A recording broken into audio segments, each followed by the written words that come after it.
Tabiat mo'jizalaridan biri bo'lib, inson salomatligi uchun foydali bo'lgan asalni bilmaydigan odam bo'lmasa kerak. Sizga taklif qilayotgan biznes ham aynan asal bilan bog'liq.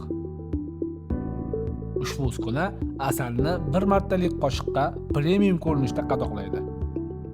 Uskuna 220 volt kuchlanishda ishlaydi. Uning quvvati 2 kilovatt.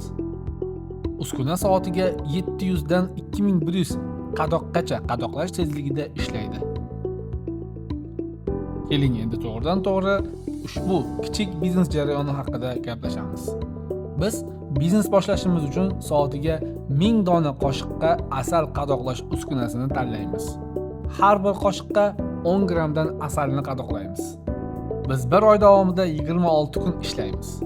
Kuniga 10 soat ishlagan taqdirimizda bir kun davomida 100 kilogramm asalni qadoqlaymiz va 10 000 dona qadoqlangan qoshiqli asal tayyorlay olamiz. Bu ko'rsatkich 26 kunda 260 000 dona qoshiqli asal tayyorlash degani.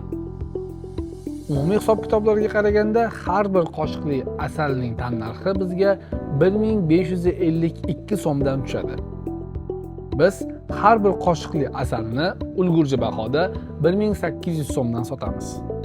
O'z brendimizni yaratib, marketingni to'g'ri yo'lga qo'yib, barcha mahsulotlarimizni sotsak, biz umumiy bir oy davomida 468 million so'm ishlab topamiz. Keling endi bir oylik xarajatlarni hisoblaymiz. Biz uchun asosiy mahsulot hisoblangan asalning 1 kilogrammining narxi bugungi kunda O'zbekiston bozorida taxminan 130 ming so'm. 2600 kilogramm asalning qoshiqlari hamda uni qadoqlash bizga 65 million so'mga tushadi. 26 kun davomida elektr uchun taxminan 1 million so'm. Ikkita ishchi uchun 7,5 million so'm. Ijara uchun 4 million so'm. Hamda marketing xarajatlari uchun 10 million so'm sarflaymiz. Umumiy xarajatlarimiz 425 million 500 ming so'm bo'ldi. Mahsulotlarni sotib, xarajatlarni ayirib tashlasak, bizda 42 million 500 ming so'm pul qoladi.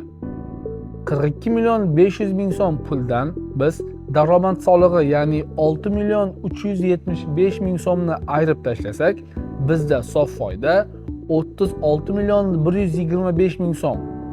Agar biz buni AQSh dollarida hisoblaydigan bo'lsak, 2961 AQSh dollari sof foyda qoladi. O'ylaymizki, yangi biznes boshlamoqchi bo'lib yurganlar uchun ushbu videomiz qiziqarli bo'ldi. Agar sizga shu va boshqa turli bizneslar haqidagi to'liq ma'lumotlar kerak bo'lsa, quyidagi raqamlarga murojaat qiling.